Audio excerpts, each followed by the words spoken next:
ভারতের প্রতিটা প্রান্তে পালিত হচ্ছে ৭৮তম স্বাধীনতা দিবস। কিন্তু প্রশ্ন একটাই থেকে যায়, আমরা কি প্রকৃত স্বাধীন হতে পেরেছি?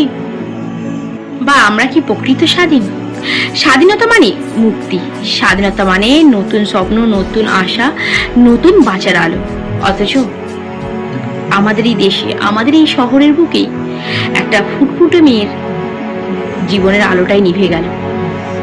মেয়েদের ক্ষেত্রে হয়তো স্বাধীনতা শব্দটা শুধুই একটা ট্যাগলাইন, কারণ মেয়েদের কোথাও নেই মুক্তি, নেই কোনো মুক্তি সমাজের নরপিশাচদের নোংরা দৃষ্টি থেকে।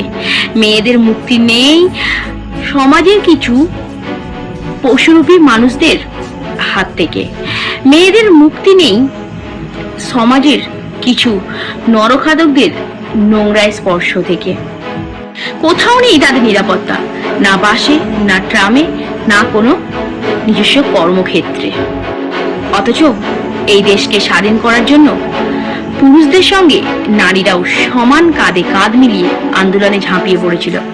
অথচ এই দেশেই আমাদের নারীদের কোনো স্বাধীনতা নেই। তাদেরকে দমিয়ে দেওয়া হয় অন্যায়ের প্রতিবাদ করতে গেলে, তাদেরকে সমাজের দোহাই দিয়ে, সম্মানের দোহাই দিয়ে দমিয়ে রাখা হয় কোনো কিছু করার ক্ষেত্রে।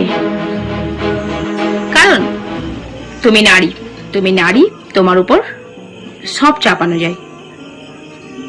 আসলে এই দেশ, এই দেশের মানুষ হয়তো প্রকৃত স্বাধীনতার অর্থ কি সেটা ভুলতে বসেছে। স্বাধীনতা মানে এই নয় তুমি যাকে খুশি যা তা বলতে পারবে। স্বাধীনতা মানে এই নয় তুমি যার সাথে যা খুশি তাই করতে পারবে। এই নয় তুমি কাউকে ইচ্ছা গেলেই খুন করে ফেলতে পারবে। আমাদের ফ্রিডম ফাইটাররা কিন্তু এই স্বাধীন দেশ দেখার জন্য ইংরেজদের সঙ্গে লড়াই করেনি। তারা প্রকৃত যে স্বাধীন দেশটা দেখতে চেয়েছিল, তাদের সেই স্বপ্নটা হয়তো বৃথাই রয়ে গেল। আর আমাদের নারীদের ক্ষেত্রে এই স্বাধীনতা শব্দটা শুধুই একটা ট্যাগলাইন মাত্র।